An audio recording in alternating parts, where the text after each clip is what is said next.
Welcome student. आज के topic में हम लोग देखेंगे एसी सर्किट्स। ठीक है, और लॉकडाउन की स्थिति है, आपको पढ़ाई नहीं छोड़नी है, पढ़ाई करते रहना है।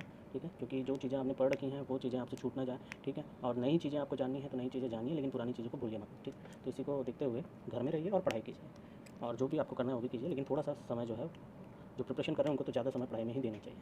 ठीक है, कोई प्रॉब्लम नहीं है, सब कुछ सही है। चलिए ठीक है, देखते हैं हम लोग एसी सर्किट्स के बारे में बात करें। AC circuit series AC circuit हम लोग डिस्कस करेंगे। इसमें पहला है प्योर रेजिस्टिव सर्किट। अब लास्ट वीडियो में मैंने आपको बोला था कि हम लोग जो वोल्टेज का इक्वेशन है उसको हम वही रखेंगे, वोल्टेज का इक्वेशन चेंज नहीं करेंगे। वोल्टेज का इक्वेशन क्या है? E is equal to E not sine. ये वोल्टेज का इक्वेशन चेंज नहीं होगा। क्यों नहीं होगा वोल्टेज का इक्वेशन चेंज?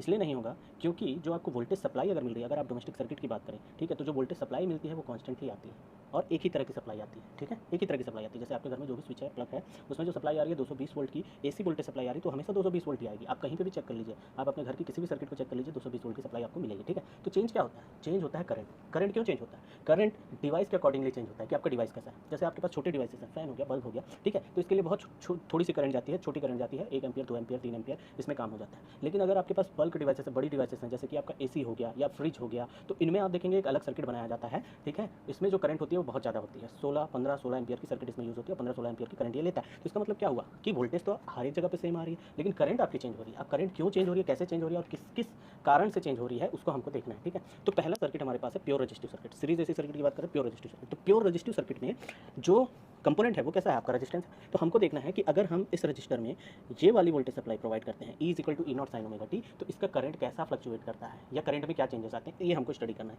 ठीक है, तो मान लीजिए कि इस एसी सर्किट से एक करंट आई फ्लो हो रही है।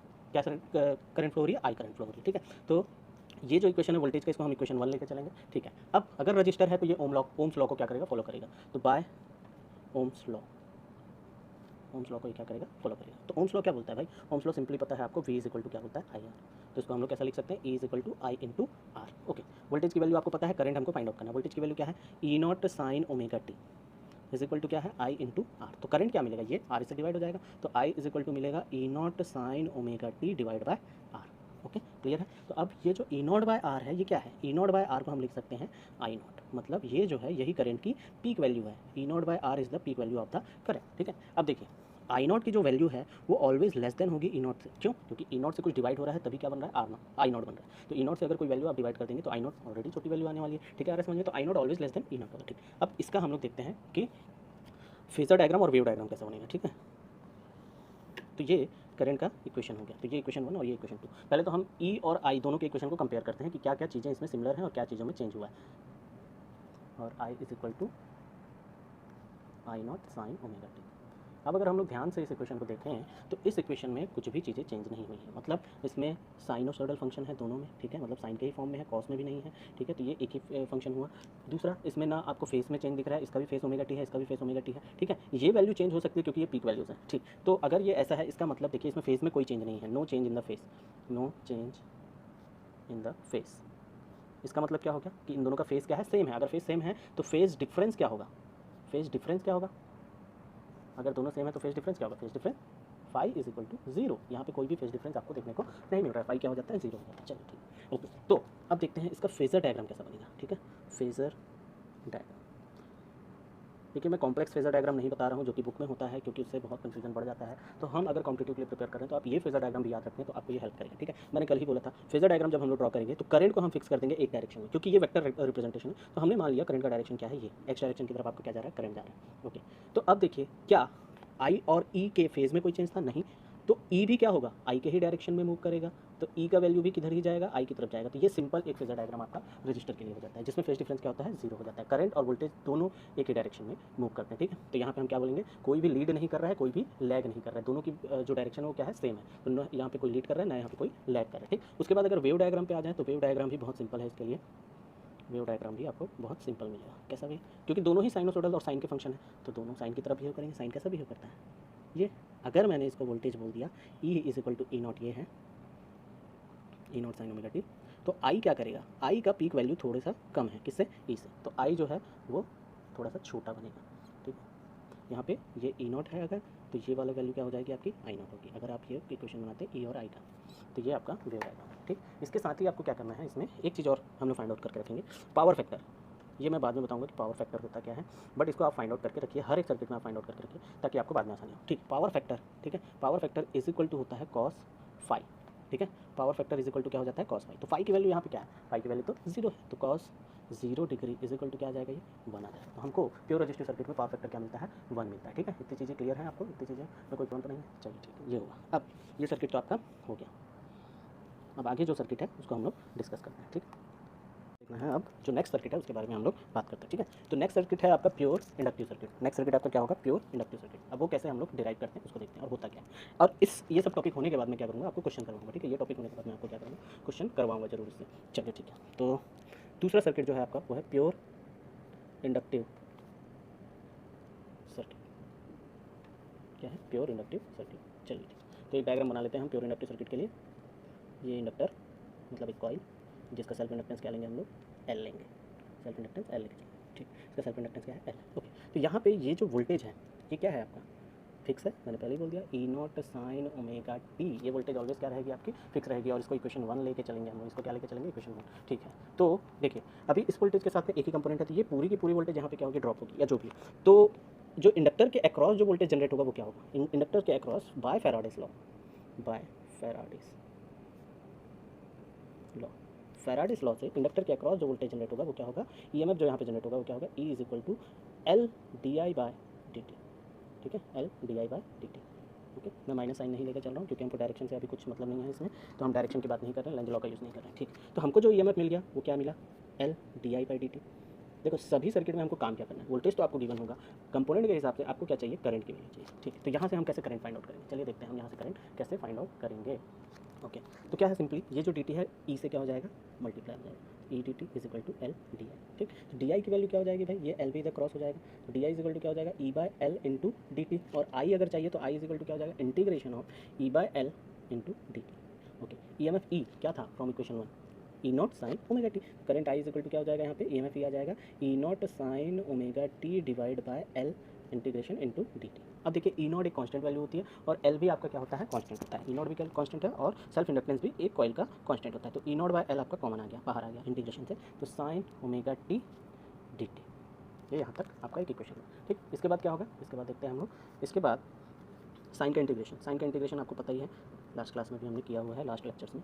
तो साइन ओमेगा टी का क्या आ जाएगा, minus cos omega t divide by omega. ये आपका इंटीग्रेशन, ओमेगा भी कांस्टेंट वैल्यू बाहर ले आते हैं। ठीक, तो हमको एक वैल्यू मिलेगी ई नॉट बाय ओमेगा एल और माइनस भी सामने कॉस ओमेगा टी। ठीक, यहाँ तक अपने को आना है, ये करंट का इक्वेशन हमको मिल रहा है। ठीक, अब इसके आगे क्या होगा इसको हम लोग चेक करते हैं। क्या इक्वेशन मिला है, इक्वेशन पहले देख लेते हैं हम लोग, क्या इक्वेशन मिला है, E is equal to sorry I is equal to E not by omega L cos omega T और माइनस। ठीक, ये इक्वेशन हमको मिला हुआ है। ठीक, तो अब देखिए भाई ये भी साइनोसोडल फंक्शन आपको दिख रहा है, सिंगल साइनोसोडल फंक्शन दिख रहा है। तो ये वाली जो वैल्यू है इसको हम एक नाम दे सकते हैं, क्या होता है, I is equal to I naught minus of I not sine sorry cos omega t. ये एक नाम हमने दे दिया। ठीक है, minus of I naught cos omega t. I naught की वैल्यू क्या है ये सब हम लोग बाद में डिस्कस करेंगे। ठीक है, अभी हमको क्या करना है, देखिए वोल्टेज जो था आपका साइन के फॉर्म में था, कौन से फॉर्म में था, साइन के फॉर्म में। तो करंट को भी हमको किस फॉर्म में लेके आना है, साइन के फॉर्म में। तो कॉस को हम कैसे लिख सकते हैं, ठीक है, कॉस ओमेगा टी को क्या लिख सकते हैं, कॉस ओमेगा टी। ठीक है, या मैं यहाँ पे बगल में आपको फॉर्म होता हूँ, since cos omega cos theta is equal to होता है साइन 90 माइनस थीटा। और एक और है, cos theta is equal to होता है साइन 90 प्लस थीटा। दोनों वैल्यू यहाँ पे होती है, साइन 90 माइनस थीटा भी होता है और साइन 90 प्लस थीटा भी होता है। तो हम इंडक्टर वाले केस में क्या यूज़ करेंगे, इंडक्टर वाले केस में हमको यूज़ करना है साइन 90 माइनस थीटा का फॉर्मूला यूज़ करना है। ठीक है, इंडक्टर वाले केस में क्या करना है, साइन 90 माइनस थीटा का फॉर्मूला यूज़ करेंगे। क्यों करेंगे आगे पता चल जाएगा आपको। ठीक है, minus I naught cos, cos की जगह क्या आ जाएगा, कॉस थीटा को हम क्या लिख सकते हैं, साइन 90 माइनस, तो साइन 90 माइनस ओमेगा टी। ठीक है, अब क्या करेंगे, देखिए एक और फॉर्मूला है यहाँ पे, sine of minus sine theta is equal to हम लिख सकते हैं साइन ऑफ माइनस थीटा। तो भाई इस माइनस को अंदर लेके चलते हैं, इस माइनस को क्या कर देते हैं हम अंदर लेके, अगर इस माइनस को अंदर लेके चलेंगे तो इक्वेशन क्या बनेगा आपका, आई नॉट साइन माइनस 90 और ये माइनस माइनस क्या हो जाएगा प्लस ओमेगा टी। तो ओमेगा टी हमको प्लस नहीं चाहिए था और ये माइनस 90। ठीक, तो ये वैल्यू आपके पास आ गई और ये आ गया आपका करंट का equation. This equation is the equation of current. ठीक, इक्वेशन नंबर 2। अब कंपेयर करते हैं, इक्वेशन 1 क्या था, ई का इक्वेशन क्या था, E not sine omega T, और आई का इक्वेशन क्या है, I not sine omega t minus 90। ठीक है, माइनस 90।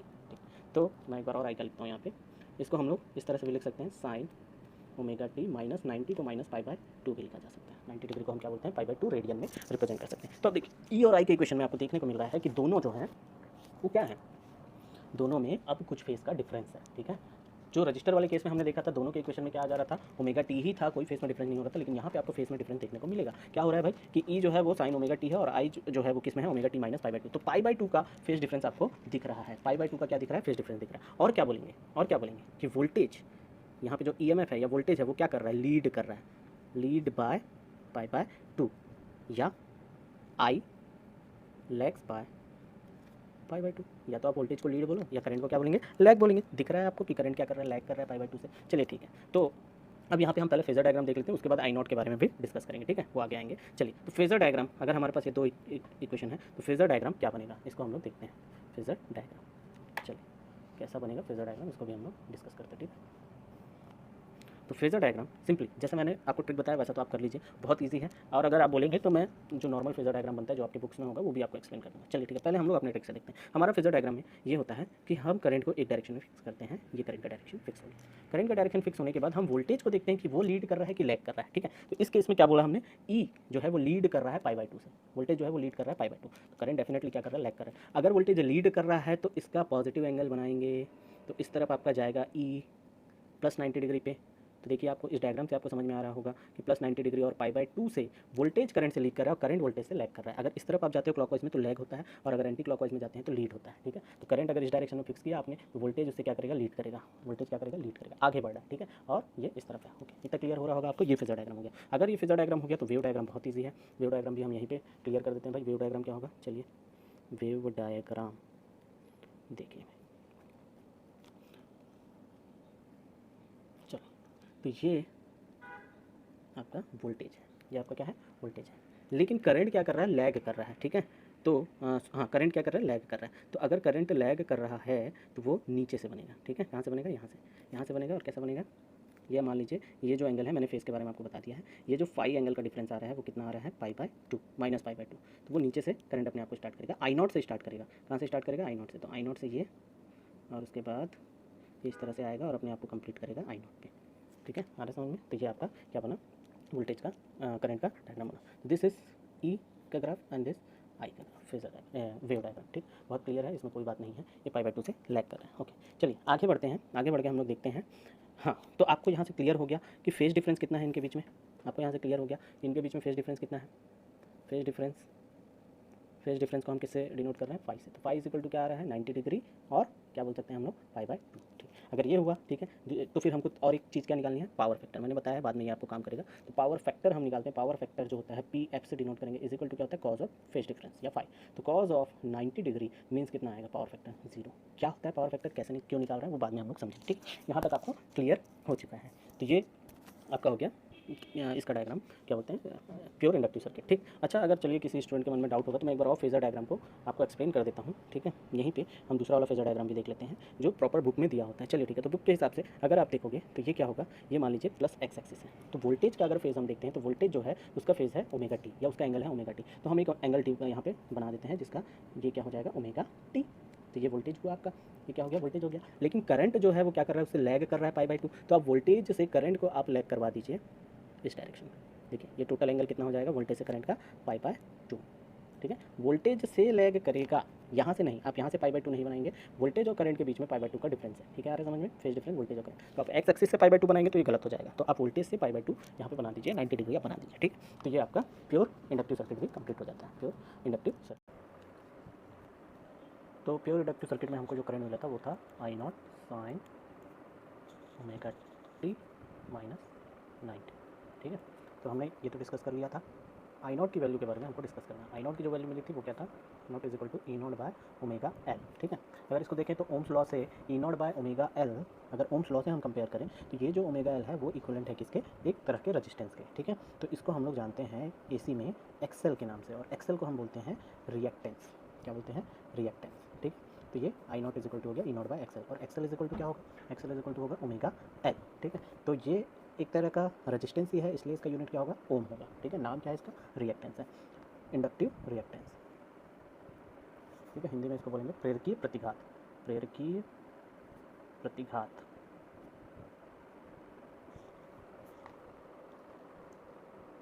ठीक है।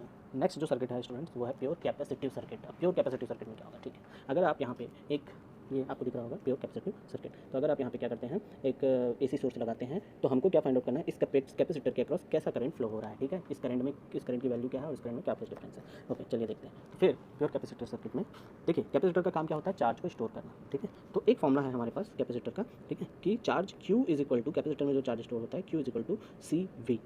कैपेसिटर में charge Q is equal to क्या होता है CV, ठीक है। ओके तो हम यहाँ पे क्या लिखेंगे, Q is equal to CE, क्या लिखेंगे हम लोग CE, ठीक। तो फिर Q is equal to C और E की वैल्यू इक्वेशन 1 से हम यहाँ पुट कर देते हैं E not sine omega T. Q की वैल्यू हम लोग यहाँ से पुट कर देते हैं E not sine omega T, ठीक है। ओके तो Q इज इक्वल टू क्या आ जाएगा फिर DQ बाय सॉरी, तो ये Q की वैल्यू आ गई क्वेश्चन 2, कितना चार्ज है। करंट क्या होता है, करंट होता है आपका DQ बाय DT, करंट क्या होता है DQ बाय DT। तो D by DT of Q की वैल्यू क्या है CE not sine omega T, ठीक है, ये आ गया आपके पास करंट, ठीक। तो CE जो है वो क्या हो जाएगा, बाहर आ जाएगा CE नॉट, क्योंकि वो कांस्टेंट वैल्यू है। और डिफरेंशिएशन किसका करना है इस बार, साइन ओमेगा टी का। तो साइन ओमेगा टी का डिफरेंशिएशन क्या होगा, omega cos omega T. Sign omega T का डिफरेंशिएशन क्या होगा, ओमेगा कॉस ओमेगा टी, ठीक है। तो ओमेगा सामने आएगा, CE नॉट ओमेगा सामने आएगा और क्या हो जाएगा कॉस ओमेगा टी, ठीक है। आ रहा समझ में। देखिए यहाँ पे हम लोग इसको एक तरह से लिख सकते हैं E not by omega C, sorry E not, sorry इसको लिख सकते हैं हम लोग E not by 1 by omega C. क्यों, क्योंकि ओमेगा और सी जो है उसको 1 बाय के फॉर्म में हमने लिख लिया, अगर पलट देंगे तो फिर से ये वही आ जाएगा। तो यहाँ पे हमको मिल गया कॉस ओमेगा टी, ठीक। आ रहा समझ में। अब इस वाली वैल्यू को मैं क्या बोल देता हूँ, इस वाली वैल्यू को हम बोल देते हैं I naught cos omega T. इस वाली वैल्यू को हमने क्या बोल दिया, आई नॉट कॉस ओमेगा टी, ठीक है। ओके चलिए अब आगे देखते हैं क्या होता है। चलिए अब ये जो कॉस ओमेगा टी है, ओमेगा को हमको क्या रखना है, पॉजिटिव ही रख के चलेंगे हम ओमेगा को, ठीक है। तो हम यहाँ पे कौन सा फॉर्मूला यूज़ करें, तो यहाँ पे हम लोग देखिए मैंने कॉस के 2 फॉर्मूले बताए थे, एक साइन 90 माइनस थीटा और दूसरा क्या था साइन 90 प्लस थीटा। ये वाला फॉर्मूला हम लोग इंडक्टर में क्यों अप्लाई किए थे, क्योंकि इस फॉर्मूले से, क्योंकि सामने नेगेटिव साइन था, नेगेटिव साइन जब अंदर जाएगा इस फॉर्मूले से तो वो ओमेगा टी को पॉजिटिव कर देता है, इसलिए हमने इस फॉर्मूले का यूज़ किया था। अब यहाँ पे कोई भी सामने पे नेगेटिव साइन नहीं है, इस इक्वेशन में सामने नेगेटिव साइन नहीं है, तो हम कौन सा फॉर्मूला यूज़ करेंगे, ओमेगा टी को पॉजिटिव रखने के लिए साइन 90 प्लस थीटा का ही फॉर्मूला यूज़ करेंगे। तो I is equal to I not sine cos की जगह पे आ जाएगा ओमेगा टी प्लस 90, और क्या लिख सकते हैं इसको, I is equal to I not sine omega t plus pi by 2। Okay clear है। तो ये हो गया इक्वेशन नंबर 3 इसके हिसाब से करंट का इक्वेशन, ठीक है। आ रहा समझ में। तो इसी के बाजू में हम लिख देते हैं वोल्टेज का equation, E is equal to E not sine omega T. तो अब अगर मैं करंट और वोल्टेज दोनों को ध्यान से देखता हूँ तो आपको क्या पता चल रहा है कि इस बार भी फेज़ में डिफरेंस है, करंट और वोल्टेज के फेज़ में इस बार भी क्या हो रहा है, डिफरेंस हो रहा है। लेकिन इस बार कितने का फेज़ डिफरेंस हो रहा है, सॉरी पॉजिटिव। इस बार जो करंट और वोल्टेज के फेस में डिफरेंस है वो पॉजिटिव 90 का फेस डिफरेंस हो रहा है, ठीक है। आ रहा समझ में। तो इस केस में देखिए ई क्या कर रहा है, इस केस में ई जो है वो लैग कर रहा है, लैग्स बाय पाई बाय 2, और आई क्या कर रहा है, सिंपली दिख रहा है, आई में प्लस हुआ है, तो आई जो कर रहा है वो कर रहा है लीड बाय पाई बाय 2, ठीक है। आ रहा समझ में। करंट इस बार क्या कर रहा है, लीड कर रहा है, और वोल्टेज क्या कर रहा है, तो लैग कर रहा है, ठीक है। तो इसके बाद हमारा आता है फेजर डायग्राम, क्या आएगा, फेजर डायग्राम। तो फेजर डायग्राम जैसा हमने बताया वैसा ही आप कर लीजिए, कोई दिक्कत नहीं है। अगर हम अपने मेथड से करते हैं तो करंट आपका एक फिक्स डायरेक्शन में जाएगा, ठीक, करंट क्या करेगा, एक फिक्स डायरेक्शन में जाएगा, और क्योंकि वोल्टेज लैग कर रहा है पाई बाय 2 से, तो आप वोल्टेज को लैग करा दीजिए, कितने से, पाई बाय 2 से, बहुत सिंपल। दूसरा अगर फेजर डायग्राम आपको देखना है जो आपको बुक्स में मेंशन है, तो हम एक एंगल लेते हैं एक्स, ठीक है। तो पहले हम वोल्टेज यहाँ पे ड्रॉ करेंगे, एक्स से ओमेगा टी पे वोल्टेज है, तो ये मान लीजिए आपका वोल्टेज है एक्स से ओमेगा टी, और ओमेगा टी से करंट जो है वो लीड कर रहा है, देखिए एंटी क्लॉकवाइज लीड कर रहा है, ओमेगा टी क्या कर रहा है, लीड कर रहा है, तो करंट जो है वो लीड कर रहा है, तो इससे 90 डिग्री, इससे 90 डिग्री पे करंट आपका क्या करेगा, लीड करेगा, इससे 90 डिग्री पे करंट आपका लीड करेगा, ठीक है। तो ये टोटल एंगल यहाँ से यहाँ तक का क्या हो गया, पाई बाय 2। तो आप ध्यान से देखिए आप, omega t plus pi by 2, omega t plus pi by 2, ठीक है। आ रहा समझ में। तो ये करंट का क्वेश्चन हो गया, ठीक है। इसके बाद हम क्या देखना है, इसके बाद हम देखेंगे वेव डायग्राम। इसके बाद जो है आपके पास वेव डायग्राम। वेव डायग्राम कैसा होगा, बहुत ईजी है वेव डायग्राम। तो अगर ये वोल्टेज का इक्वेशन, ये वोल्टेज का वेव हुआ, तो करंट कहाँ से स्टार्ट करेगा, करंट 90 से स्टार्ट कर रहा है, मतलब पीक वैल्यू से स्टार्ट करेगा करंट, क्या करेगा, पीक वैल्यू से स्टार्ट करेगा पाई बाय 2 से प्लस 90 से। तो पीक वैल्यू से ये पहले डिक्रीज़ होगा, और डिक्रीज़ होने के बाद फिर ये वापस उसी वैल्यू पे आ जाएगा, ठीक है। आ रहा समझ में। तो ये ई का डायग्राम हो गया और ये आई का डायग्राम हो गया। ये चीज़ें मैंने कल आपको क्लियर की थी, या लास्ट वीडियो में आप जाके देख सकते हैं कि कैसे होता है फेस का, तो यहाँ से आपको फेस का भी क्लियर हो रहा है, ओके। तो ये हो गया फेजर डायग्राम। इसके बाद हमको एक चीज़ और देखनी है, हमने वहाँ पे डिक्लेयर किया क्या, आई नॉट की वैल्यू। तो आई नॉट वहाँ क्या लिखा हुआ है, E naught divide by 1 by omega C, ठीक है, E naught divide by 1 by omega C. अब थोड़ा सा ध्यान दीजिएगा, ये अगर आप देखें तो ये ओम्स लॉ है। क्या है ये? ओम्स लॉ है। ओम्स लॉ कैसे है भाई? ई बाय आर, अगर ई बाय कोई रेजिस्टेंस करता हूँ या वी बाय आर करता हूँ, वोल्टेज अपॉन रेजिस्टेंस करते हैं तो करंट मिलता है। तो इसका मतलब कि ई से जो वैल्यू डिवाइड हो रही है, हो ना हो, वो एक तरह की क्या है? रेजिस्टेंस है। ई से जो भी वैल्यू डिवाइड हो रही है वो एक तरह की क्या है? रेजिस्टेंस है। लेकिन एसी में हम इसको क्या बोलते हैं? रिएक्टेंस। है तो ये रेजिस्टेंस ही, लेकिन इसका नाम क्या है? रिएक्टेंस। इसका नाम क्या है? रिएक्टेंस। ठीक है, आ रहा है समझ में? हिंदी में इसको बोला जाता है प्रतिघात। हिंदी वाले स्टूडेंट भी देखेंगे मेरा वीडियो तो मैं इसको हिंदी में बताता हूँ। इसको बोलते हैं प्रतिघात। ठीक है, और पर्टिकुलर क्योंकि ये कैपेसिटर का है तो इसको हम बोलेंगे कैपेसिटिव रिएक्टेंस। कैपेसिटिव रिएक्टेंस या धारतीय प्रतिघात। हिंदी में क्या बोलेंगे इसको? धारतीय प्रतिघात। ओके, क्लियर है? धारतीय प्रतिघात। और इसको हम लोग डिनोट कर सकते हैं ई नॉट डिवाइड बाय एक्स से। E naught divide bye x. तो एक्स क्या हुआ? यही कैपेसिटिव रिएक्टेंस या धारतीय प्रतिघात। ठीक है, एक्स। और एक्स की वैल्यू क्या है? एक्स की वैल्यू है 1/ωc। Very important, most important, क्योंकि अभी आगे हमको यूज़ होगा ये चीज़। ठीक है, तो ये एक्स की वैल्यू है 1/ωc, जिसको हम बोलते हैं रिएक्टेंस। यूनिट क्या होगा इसका? क्योंकि मैंने पहले ही बोला ये ओम्स लॉ की तरह दिख रहा है, तो ये एक रेजिस्टेंस है, तो रेजिस्टेंस का यूनिट क्या होता है? ओम होता है। तो इसका भी यूनिट क्या होगा? ओम होगा। ठीक है, आ रहा है समझ में? तो अभी आपको कंफ्यूज नहीं होना है। कभी भी रिएक्टेंस बोलेगा मतलब वो एक तरह का क्या है? रेजिस्टेंस है। ठीक है, सर्किट में एक रेजिस्टेंस की तरह बिहेव करता है। ओके, इसके बाद निकालेंगे हम लोग पावर फैक्टर। पावर फैक्टर, तो पावर फैक्टर सिंपल क्या? cos phi. ओके, तो यहाँ पे क्या है? cos phi. फाई की वैल्यू कितनी है? 90 डिग्री। cos 90 डिग्री कितना हो गया? 0। तो इसमें भी पावर फैक्टर क्या आएगा? 0 आएगा। ठीक है, इतना क्लियर हुआ?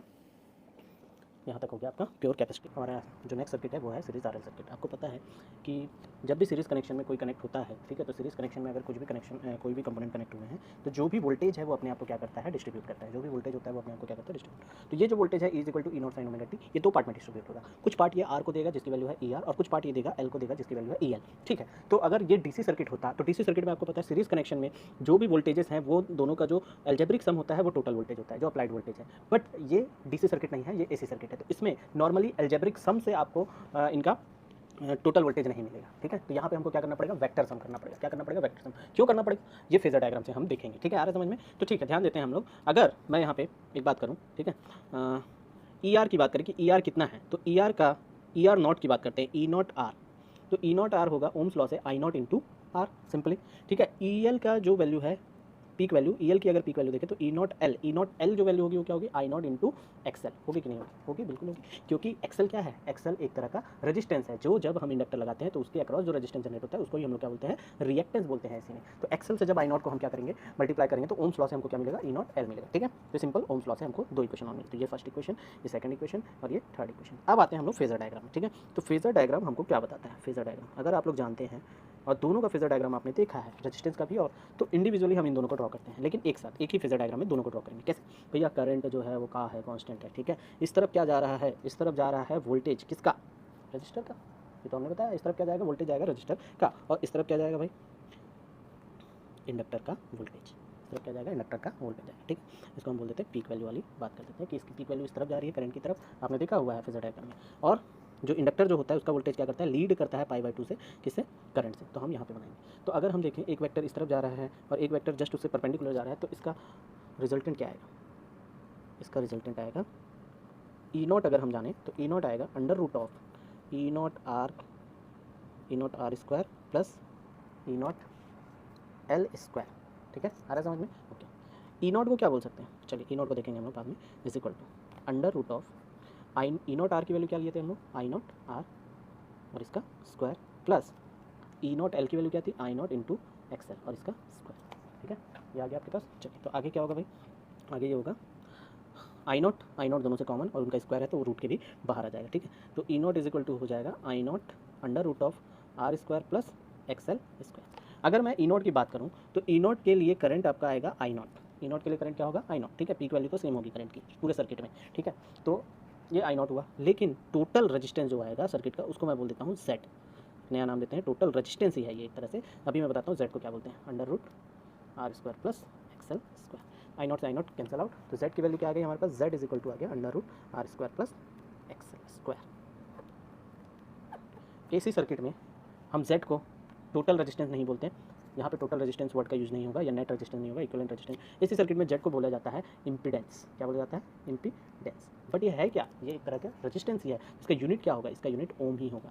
ठीक है स्टूडेंट, तो ये था, देखिए ई नॉट एल और ई नॉट आर का रिजल्टेंट पैरेललोग्राम लॉ से कहाँ जा रहा था? यहाँ जा रहा था, और ये होगा आपका ई नॉट। ठीक है, और इसी ई नॉट को लेकर हमने ये पूरा डेरिवेशन कर दिया। ठीक है, आ रहा समझ में?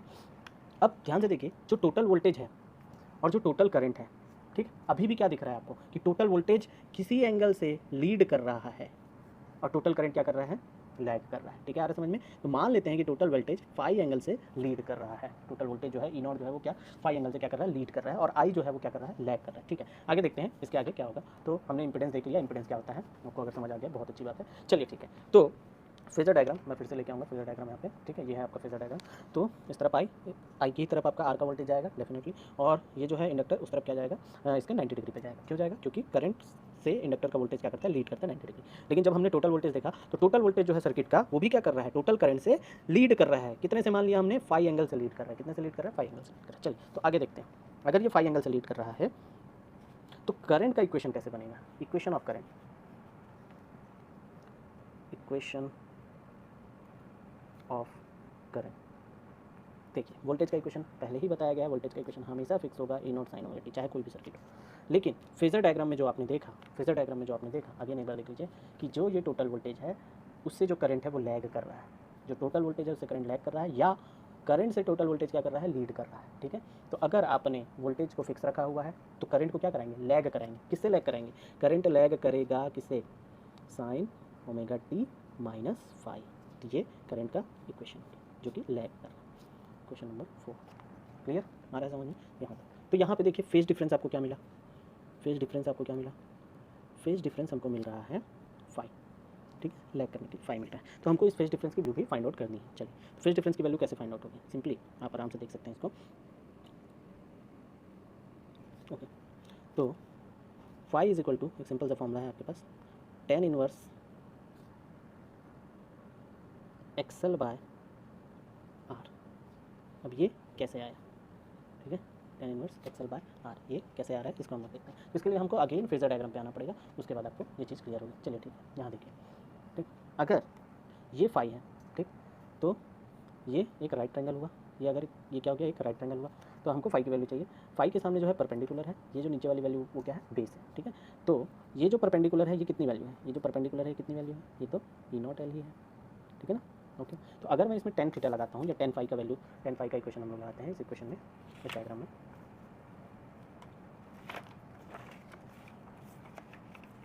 ये डायग्राम आपको दिखता रहेगा। इस डायग्राम में अगर मैं टेन फाई लगाता हूँ तो क्या दिखेगा, tan phi is equal to ये वाली value perpendicular E naught L divide by I E naught are.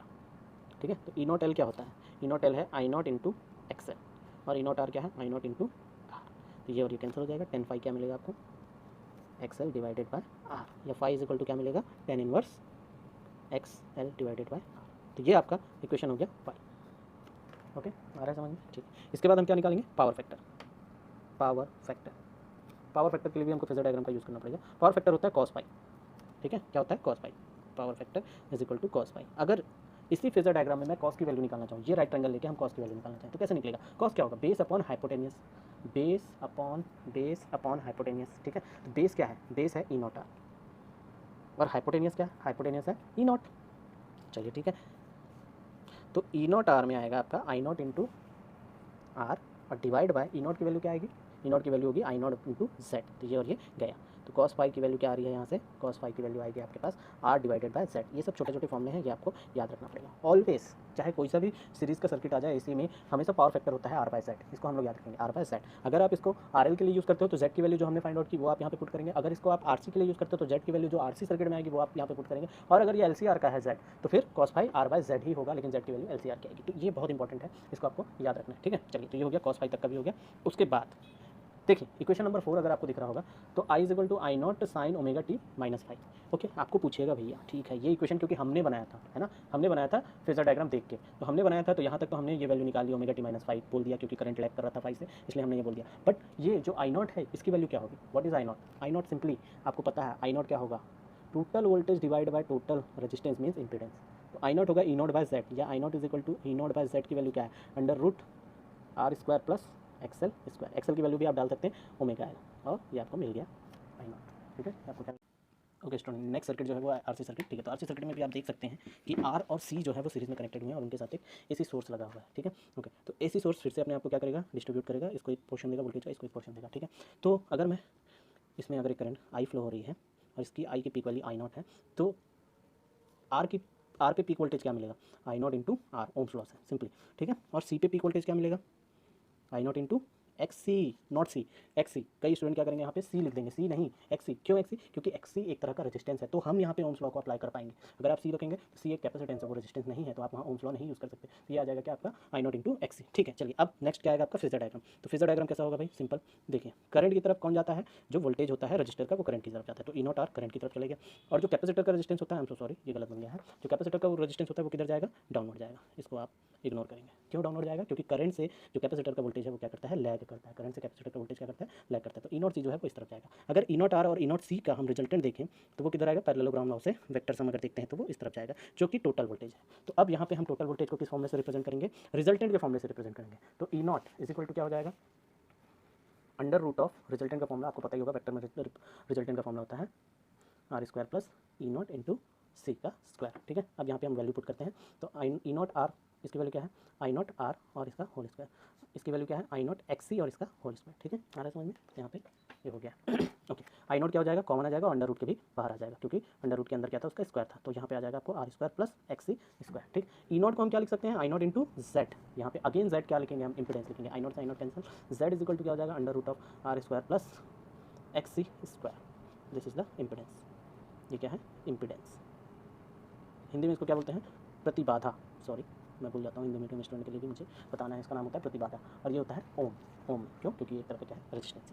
Okay, तो अब अगर फेजर डायग्राम पे हम नजर डालें तो फेजर डायग्राम पे जो ई नॉट है ना, जो मेन वोल्टेज है आपका, जो सप्लाई वोल्टेज है, वो जो करंट यहाँ पे जनरेट हो रही है उससे कितना लैग कर रहा है, मान लेते हैं ये फाई से लैग कर रहा है। क्यों लैग कर रहा है, क्योंकि क्लॉकवाइज आप जा रहे हो, करंट से आप क्लॉकवाइज देख रहे हो, तो इसको क्या बोलेंगे, लैग कर रहा है। तो कितना फेज से लैग कर रहा है, फाई फेज से लैग कर रहा है, ठीक है। या तो हम क्या बोल सकते हैं कि करंट जो है वो ई नॉट से क्या कर रही है, लीड कर रही है, कितने से लीड कर, फाई से। तो इक्वेशन ऑफ करंट क्या बनेगा, ध्यान से देखेंगे, इक्वेशन ऑफ करंट क्या होगा, इक्वेशन ऑफ करंट सिंपल है, equation of current I is equal to I not sine omega t plus phi, क्या बोला यहाँ पे, करंट लीड कर रहा है किससे, वोल्टेज से, तो इक्वेशन में क्या आ जाएगा, प्लस फाई आ जाएगा। ये इक्वेशन नंबर 4 आपका कंप्लीट हो गया, ठीक है, यहाँ तक क्लियर। ओके, तो हमको ये फाई चाहिए, अगेन फिर से इसी फेजर डायग्राम पे आएंगे, हम देखेंगे फाई। अब आप ये वाला ट्रायंगल देखिए, ये एक राइट ट्रायंगल आपको दिखेगा यहाँ पे 90 डिग्री के साथ में, तो ये राइट ट्रायंगल है। ये पूरी वैल्यू क्या है, ये पूरी वैल्यू होगी आपकी ई नॉट सी, ठीक है। और ये पूरी वैल्यू क्या होगी, यहाँ से यहाँ तक की ये होगी ई नॉट आर।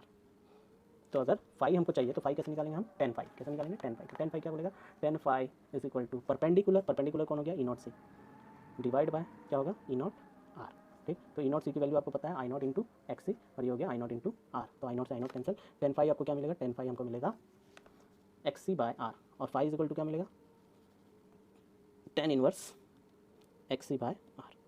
ओके, तो ये हमने फेज डिफरेंस भी फाइंड आउट कर लिया, tan inverse X C by R, ठीक। अब हमको क्या फाइंड आउट करना है, कॉस फाई, पावर फैक्टर, जैसा हमने बताया आपको। अब क्या फाइंड आउट करेंगे, पावर फैक्टर, इस सर्किट के लिए power factor. Power factor is equal to आपको पता है क्या होता है, कॉस फाई ही होता है। अगर हम लोग इस सर्किट को ध्यान से देखें तो अगर इस डायग्राम से आपको कॉस निकालना है तो कॉस क्या होगा, बेस अपॉन हाइपोटेनियस, बेस ये है और हाइपोटेनियस ये है, ठीक है। तो बेस क्या है भाई, बेस है आपका ई नॉट आर, और हाइपोटेनियस क्या है आपका, सॉरी हाँ, E naught R is the base and hypotenuse is E naught. तो ई नॉट आर को हम लिख सकते हैं आई नॉट इंटू आर, और इसको क्या लिखेंगे हम लोग, आई नॉट इंटू जेड। तो आई नॉट से आई नॉट कैंसिल, और यहाँ से आपको कॉस फाई मिल जाएगा कितना, आर बाय जेड। ये मैंने पहले ही क्लियर कर दिया है कि ऑलवेज आपको क्या मिलेगा, आर बाय जेड ही मिलेगा। तो आर बाय जेड की वैल्यू यहाँ पे क्या है, under root of R square plus X C का स्क्वायर, यहाँ पे एक्स नहीं आएगा, क्या आएगा, एक्स सी का स्क्वायर आएगा, ठीक है। तो ये आपको जेड मिला, ओके। तो ये पावर फैक्टर की। अब हमारे इक्वेशन, करंट के इक्वेशन में एक चीज़ और बच गया, कौन सा है वो, एक चीज़ I not sine omega t plus phi. तो हमने फाई तो फाइंड आउट कर लिया था, फाई तो फाइंड आउट कर लिया था, बचा क्या, आई नॉट की वैल्यू, क्या बचा, आई नॉट। तो आई नॉट कैसे फाइंड आउट करेंगे, simple, I naught is equal to क्या हो जाएगा, E not by Z. Z की वैल्यू आप यहाँ डाल सकते हो, जेड की वैल्यू है क्या, under root R square plus X C square. पता है ना ये क्यों कर रहे हैं, इसलिए क्योंकि ये ओम्स लॉ को फॉलो कर रहा है। E naught divide by total resistance, total resistance इस केस में क्या है, जेड है, जिसको हमने इंपिडेंस नाम दिया हुआ है। तो E not by under root of R square plus X square. तो ये आपका एल सी सर्किट भी क्या हो गया, सॉरी आर सी सर्किट भी क्या हो गया, कंप्लीट हो गया। Next circuit is R L C circuit, ठीक है, सीरीज आर एल सी या एल सी आर सर्किट। तो ये जो सर्किट है ये भी सेम मेथड से हम क्या करेंगे, इसका भी डेरिवेशन करेंगे, ये भी बहुत ईजी है, आराम से आपसे डिराइव हो जाएगा, ठीक है। चलिए देखते हैं। तो अगर यहाँ पे करंट जा रही है आई, तो आर का पीक वोल्टेज क्या मिलेगा हमको, आर का पीक वोल्टेज आपको मिलने वाला है आई नॉट इंटू आर। देखिए सभी सर्किट में हम लोग वही कर रहे हैं, इक्वेशन 1 इक्वेशन 2। एल के अक्रॉस क्या मिलेगा, I naught into X L, और सी के अक्रॉस क्या मिलेगा, आई नॉट इंटू एक्स सी, ठीक है, आ रहा समझ में। अब आएंगे फेजर डायग्राम। तो फेजर डायग्राम यहाँ पे अब तीनों के लिए बनेगा। क्या बनेगा? तीनों के लिए बनेगा। ये आई, ठीक, इस तरफ आपका होगा ई नॉट आर, इस तरफ आपका होगा ई नॉट एल, पुराने फेजर डायग्राम आप देख लीजिए, और इस तरफ होगा आपका ई नॉट सी।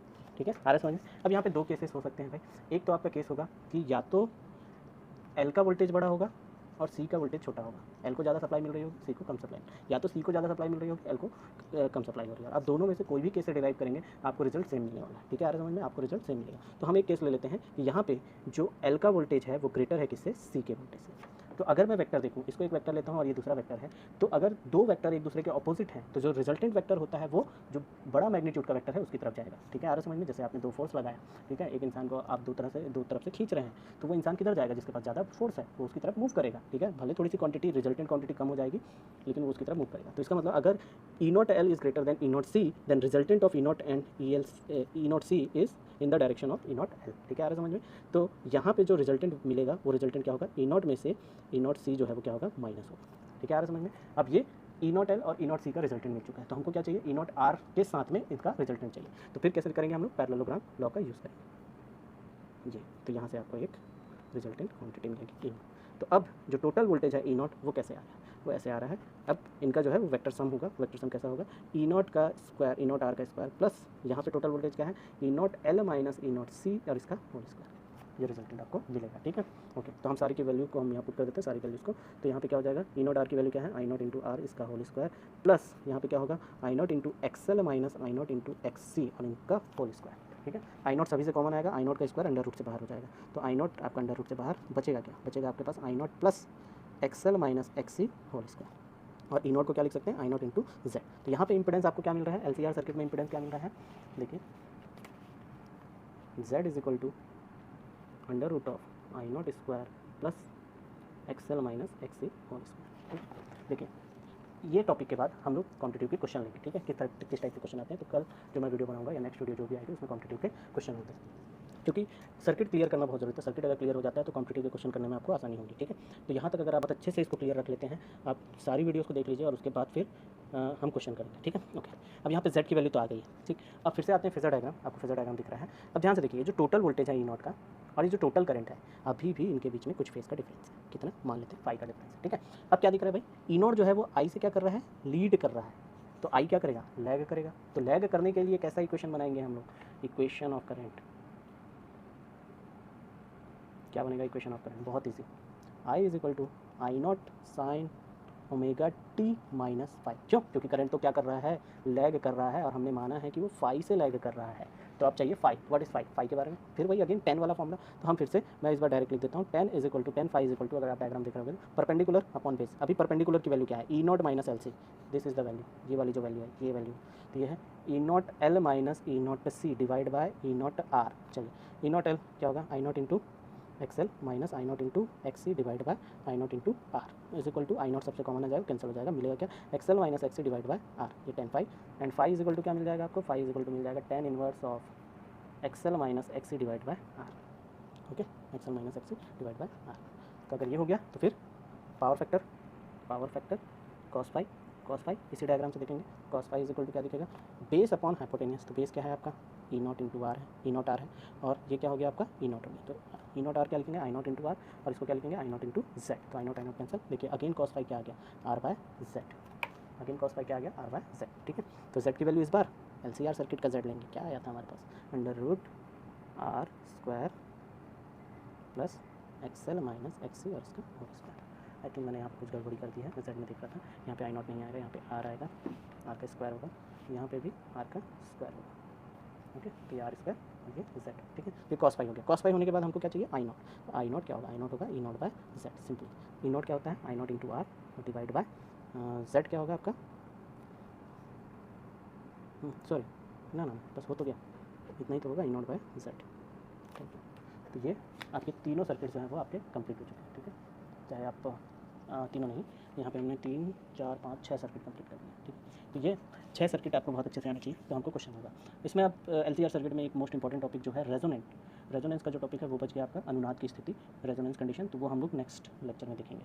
ओके, आज के लिए थैंक यू। देखिए यार, वीडियो को लाइक कर दो और सब्सक्राइब कर दो। ठीक है, तो मुझे क्या होगा, और शेयर भी कर दो अगर बेनिफिशियल लग रहा होगा, टेक्निक थोड़ी ठीक लग रही है या आपको समझ आ रहा है तो शेयर भी कर दीजिए। थैंक यू, बस इतना ही बोलना है।